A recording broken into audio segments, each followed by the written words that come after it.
오늘 설교에는 부제목이 있습니다. 고난의 파도가 내 삶을 파산시키려 할 때 역전을 경험하려면, 인생길을 걷다 보게 되면은 내 삶을 산산이 부수어 놓으려고 하는 고난의 파도를 만날 수가 있습니다. 그때에 역전을 이루어내시는 하나님을 경험하려면 어떻게 해야 하는지라는 말씀이 되겠습니다. 억울하게 누명을 쓰고 공격을 당할 때라든지, 사랑하는 사람을 먼저 떠나보낼 때라든지, 갑자기 사업에 부도를 당할 때라든지, 젊은 나이에 회복되기 힘든 질병이 찾아왔을 때라든지, 아니면 어렸을 때 받은 상처, 아직까지 해결되지 못한 그 상처가 나를 힘들게 할 때라든지, 이런 때에 역전을 경험하려면 어떻게 해야 하겠습니까? 오늘 본문에 기록되어진 에스더의 위대한 신앙 고백을 통해서 배우겠습니다. 16절입니다. 당신은 가서 수산에 있는 유다인을 다 모으고 나를 위하여 금식하되 밤낮 3일을 먹지도 말고 마시지도 마소서. 나도 나의 시녀와 더불어 이렇게 금식한 후에 규례를 어기고 왕에게 나아가리니 죽으면 죽으리이다 하니라. 에스더의 위대한 신앙 고백입니다. 이 신앙 고백에서 고난의 파도가 내 삶을 파산시키려 할 때에 역전을 경험하려면 어떻게 해야 하는지를 알 수가 있게 되는데요, 오늘 세 가지만 말씀을 드립니다. 첫 번째는 하나님의 섭리 안에서 상황을 해석하라. 인생의 기막힌 상황이 찾아왔을 때에 하나님을 섬기는 사람이 제일 먼저 할 일, 첫 번째 할 일은 지금 당면한 상황을 하나님의 섭리 안에서 해석하는 것입니다. 기막힌 상황에서 모르드게가 사람을 통해 에스더에게 말을 합니다. 14절을 보겠습니다. 이때에 내가 만일 잠잠하여 말이 없으면 유다인은 다른 데로 말미암아 노임과 구원을 얻으려니와 너와 내 아버지 집은 멸망하리라. 네가 왕후의 자리를 얻은 것이 이때를 위함이 아닌지 누가 알겠느냐 하니, 내가 이 기막힌 상황에서 잠잠하게 되면 혹시 너만은 구원 받을 것이라고 생각하지 말아라. 너도 유대인이 아니냐. 너가 잠잠하게 되면 혹 구원 받는다? 아니요, 너와 네 아버지 집이 멸망하게 될 것이다. 지금 상황이 에스더의 삶을 산산이 부수어뜨려 놓을 수 있는 것이라는 것이죠. 그러면서 이렇게 모르드게가 말을 합니다. 네가 왕후의 자리를 얻은 것이 이때를 위함이 아닌지 누가 알겠느냐. 우연이 아니라는 것입니다. 네가 어려서 고아가 되었고, 내가 너를 입양해서 키웠고, 네가 많은 사람에게 괴물 받고 그래서 왕후가 된 것이 단순히 네가 미모가 출중해가지고 된 것이 아니요, 이때를 위해서, 민족이 대학살의 위기를 당할 바로 이때를 위해서 하나님께서 너를 왕으로 세운 것임을 알아야 한다. 이 말이 에스더의 가슴에 비수같이 꽂히게 되었고, 그때 하나님의 음성으로 받은 것이구나. 그렇구나. 내가 바사 대제국의 왕후가 된 것은 바로 이 일을 준비하게 하시려는 하나님의 섭리가 있는 것이구나. 당면한 상황을 하나님의 관점에서, 하나님의 섭리 안에서 해석을 하게 되었고, 그때 입에서 위대한 고백이 나왔습니다. 내가 죽으면 죽으리이다. 하나님의 섭리 안에서 상황을 해석하면 믿음이 생기게 되고, 그 믿음이 담대함을 갖게 하며 위대한 신앙 고백을 낳는 것입니다. 여러분이 성경을 보게 되면 위대한 신앙 고백을 한 신앙인들에게는 공통점이 있는데요, 당면한 상황에서 하나님의 섭리 안에서 그것을 해석을 합니다. 그리고 그 믿음을 얻고 그 다음에 한 가지 한 가지 일을 처리해서 역전을 이뤄낸 것을 알 수가 있습니다. 예를 들면 창세기에 등장하는 요셉은 형들에 의해서 애굽에 팔려가 종살이를 했습니다. 억울하게 누명을 쓰고 감옥살이를 했습니다. 인생을 파산시킬 수 있는 기막힌 고난을 겪은 것입니다. 당시 종살이와 감옥살이 오늘날처럼 무슨 인권이 있는 것도 아니었고요, 그런 삶은 완전히 그 인생이 나락으로 떨어지는 것입니다. 그런데 요셉은 그 거친 고난의 파도가 자기 삶을 부서뜨리도록 허용하지 않았습니다. 오히려 그 고난을 통해서 성숙한 신앙과 인격의 사람으로 자란 것을 보게 됩니다. 그렇게 된 이유가 무엇인지 창세기 45장에 말씀합니다. 당신들이 나를 이곳에 팔았다고 해서 근심하지 마소서, 한탄하지 마소서. 하나님이 생명을 구원하시려고 나를 당신들보다 먼저 보내셨나이다. 우연히 아니라는 것이죠. 당신들이 나를 팔은 것, 내가 애굽 땅에서 종살이 한 것, 억울하게 누명을 쓰고 감옥에 들어간 것, 그리고 나중에 애굽의 총리가 된 것, 이 모든 것이 우연이 아니라는 것입니다. 하나님께서 기근 때에 나를 통해서 생명을 구원하시려고 그렇게 하신 것입니다. 아멘. 하나님의 섭리 가운데서 상황을 해석한 것입니다. 그때의 요셉은 형들을 용서할 수 있게 된 것이고, 고난을 이겨내게 된 것이고, 역전하게 하시는 하나님을 경험하게 된 것입니다. 하나님의 섭리 안에서 상황을 해석하게 되면 고난을 이겨낼 수 있는 힘을 얻게 됩니다. 그리고 나를 통해서 하나님이 이루시고자 하시는 것을 하나님의 때에 헌신을 통해서 다 이루어가는 것을 알 수가 있게 되지요. 수년 전에 경주에서 우리 교단 유럽 선교 대회가 있었습니다. 그 선교 대회를 지원하기로 약속했던 서울 쪽에 있는 어느 교회가 갑자기 문제가 생겨가지고 할 수가 없게 되었습니다. 오랫동안 준비했던 선교 대회가 무산될 위기가 찾아오게 되었는데요, 그때 그 선교 대회 임원 중에 한 사람이 저희 교회로 연락을 왔습니다. 혹시 해운대 제일교회에서 도와줄 수 있겠습니까? 우리 교회에서 파송한 한종숙 선교사님이 유럽 선교위원회에 속해 있거든요. 그래서 우리 교회에 도움을 요청하게 된 것입니다. 소식을 듣고 너무 안 됐다는 생각이 들어서 주일 예배 때 제가 광고를 했습니다. 이러한 일이 있는데 1,000만 원 정도가 필요하다고 합니다. 혹시 성령의 감동하심이 된 분이 있으면 얼마라도 헌금을 해주시면 좋겠습니다. 일부 예배 때 광고를 했습니다. 예배가 끝난 후에 어떤 집사님이 제게 말씀을 합니다. 목사님, 얼마 전에 제가 1,000만 원 돈이 생겼는데 하나님께서 이때를 위해서 주신 것으로 생각이 듭니다. 제가 1,000만 원 전부 감당하겠습니다. 지금도 그 집사님의 말이 귀에 맴도는데요, 하나님께서 이때를 위해서 제게 돈을 주신 것으로 생각됩니다. 이것이 하나님의 섭리 안에서 상황을 해석하는 것입니다.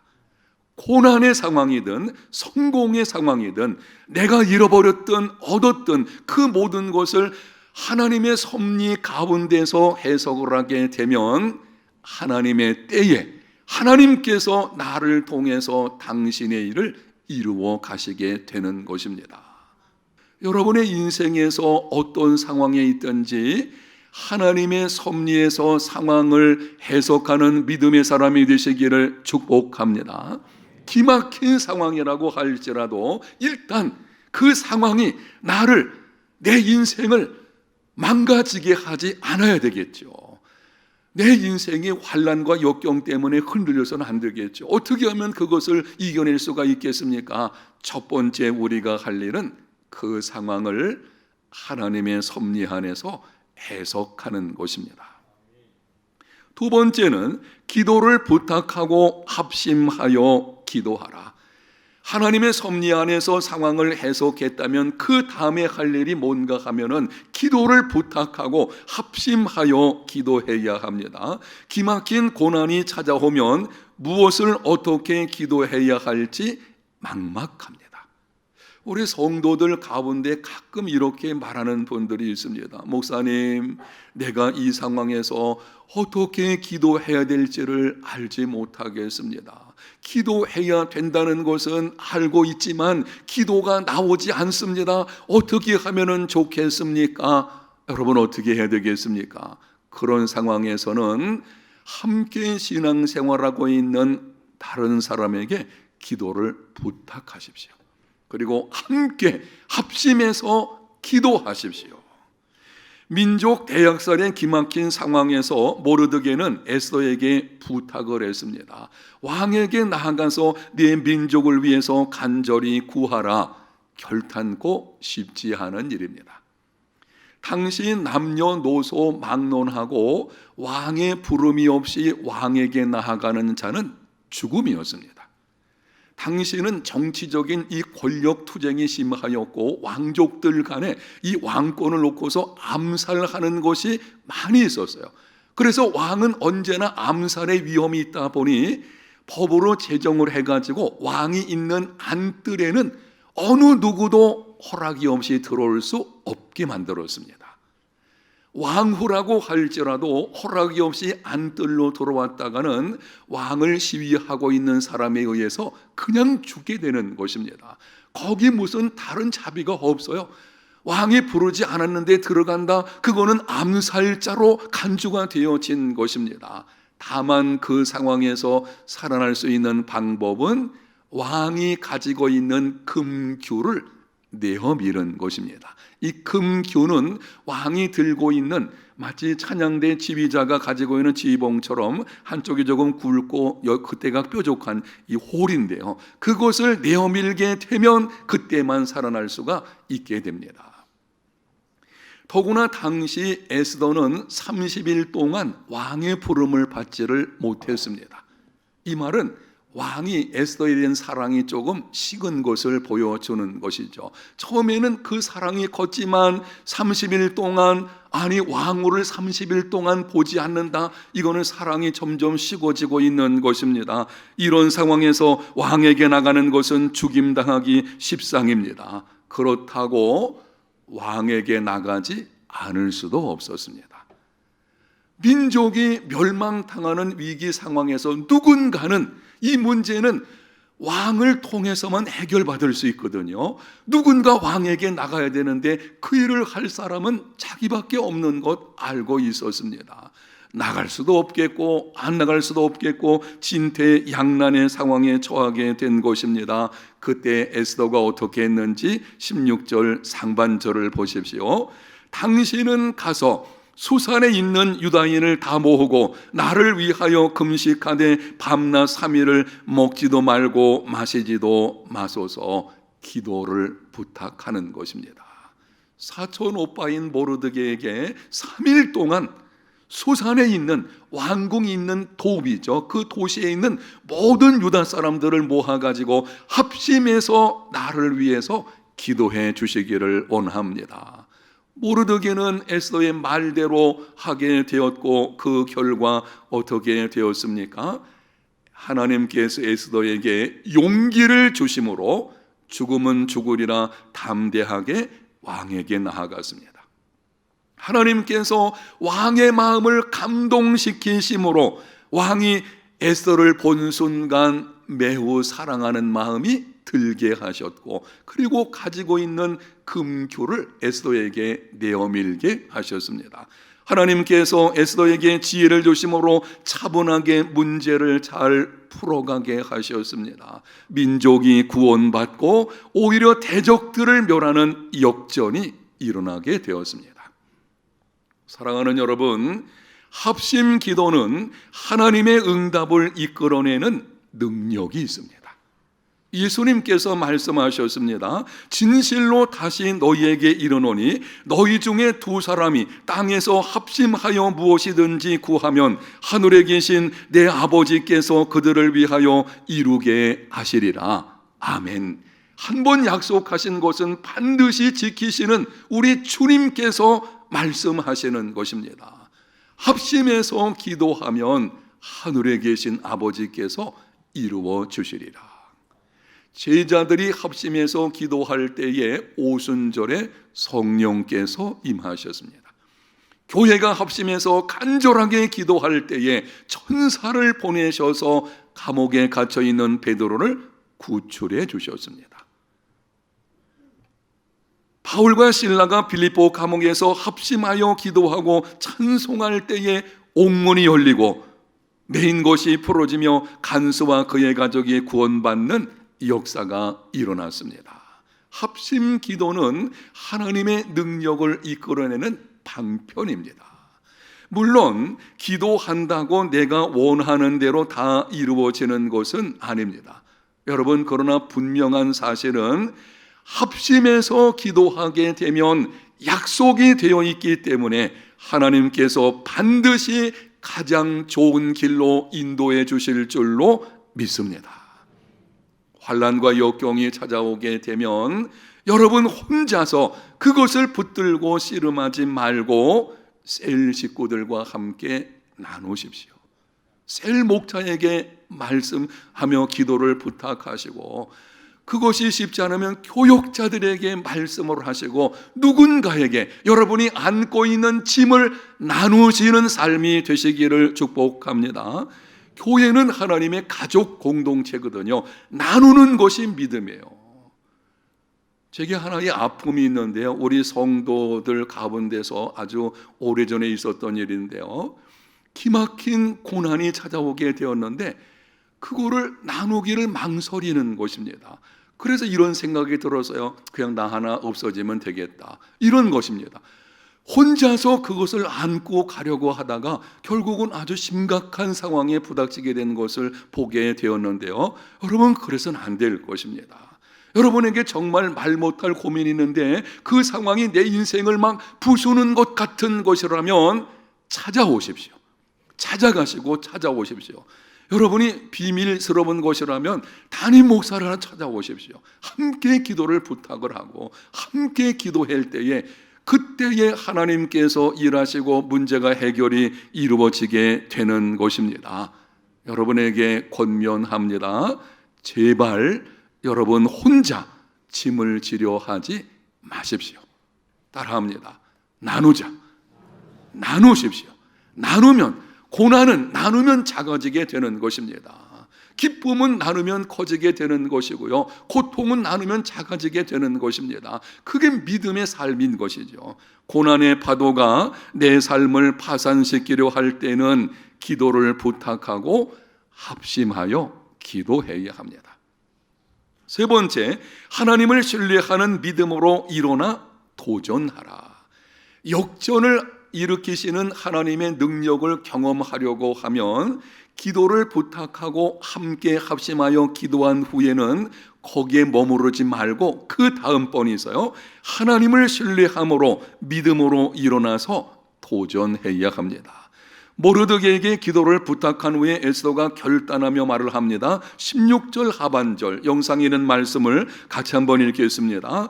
나도 나의 시녀와 더불어 이렇게 금식한 후에 규례를 어기고 왕에게 나아가리니 죽으면 죽으리이다 하니라. 규례를 어기고, 이런 말입니다.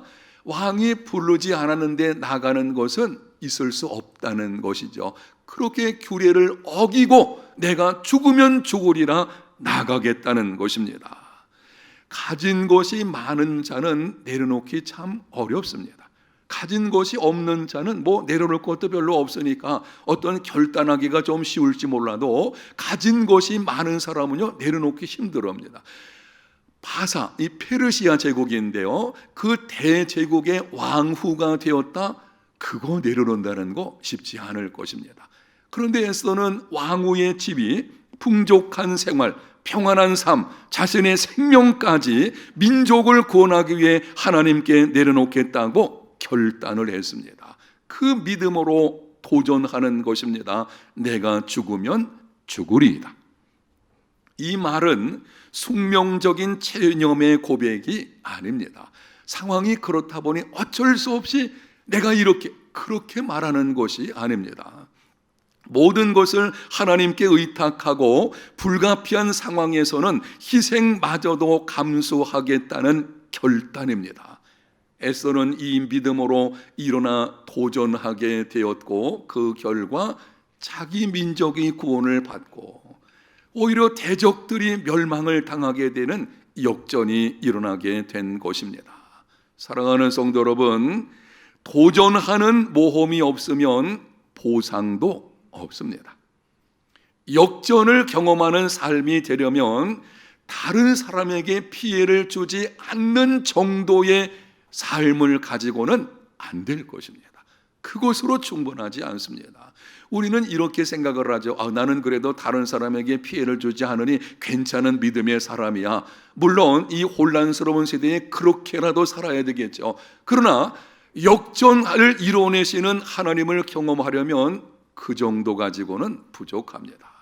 선한 목적을 세우고 하나님을 신뢰하는 믿음으로 모험을 감행해야 합니다. 우리 해운대 제일교회 모든 성도들은 인생에 기막힌 고난이 찾아왔을 때에 그것이 자신의 인생을 부수어뜨리도록 허용하지 마십시오. 그렇다고 그 자리에 그냥 주저앉아 있지도 마십시오. 하나님을 신뢰하는 믿음으로 일어나서 감대히 도전하는 삶이 되시기를 축복합니다.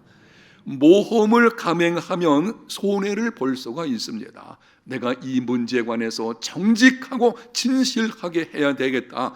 사업상에 손해볼 수 있겠죠. 회사에서 불의를 보고 이거는 안 되겠다, 해결해야 된다고 생각해서 그 문제를 다루려고 하면 다른 사람들에게 따돌림을 당할 수도 있을 것입니다. 나에게 상처 준 사람을 용서하는 힘든 과정을 겪을 수도 있습니다. 부조리한 사회 구조를 개혁하는 과정에서 수많은 반대에 직면할 수도 있습니다. 그러나 그 삶에는 선한 영향력이 있습니다. 세상이 줄 수 없는 기쁨이 있습니다. 사람을 살리는 생명사역이 이루어지게 되고 가치 있는 인생을 살아가게 됩니다. 하나님이 함께 하심과 축복하심을 경험하게 될 것입니다. 하나님을 신뢰하는 믿음으로 일어나 도전하십시오. 실패를 경험하면 어떻게 하나라는 두려움이 찾아올 수도 있을 것입니다. 여러분이 기막힌 상황에서 일어나 새롭게 결단하고 도전하려고 할 때에는 두려움이 찾아오게 되죠. 내가 이렇게 했을 때에 또다시 실패를 경험하면 어떻게 하나. 그때에 그런 생각이 들었을 때에 유명한 C.S. 루이스의 말을 생각해 보십시오. 자신이 믿음으로 살고 있는지 확인하려면 자신이 하나님을 위해 하고 있는 일이 두려운 일인지 자문해 보라. 전혀 두렵지 않다면 믿음을 발휘하고 있지 않은 것이다. 내가 지금 믿음으로 행하고 있는지를 확인하는 방법이 있는데요, 내가 행하려고 하는 그 일에 두려움이 있느냐는 것입니다. 두려움이 없다면 믿음으로 행하는 것이 아닌 것이죠. 두려움이 없는 일이라면 믿음이 뭐가 필요하겠습니까? 내 힘으로 안 되고 장래를 알지 못하고 하나님이 도와주셔야만 해결할 일이거든요. 그러니 두려움은 찾아오게끔 되어져 있는 것입니다. 믿음의 도전은 두려움을 갖게 합니다. 그러나 두려움을 이기고 일어나서 도전하면 그에 상응하는 보상을 얻게 되는 것입니다. 모험이 없이는 보상도 없습니다. 사랑하는 성도 여러분, 세상을 이기는 이김은 이것이니 우리의 믿음입니다.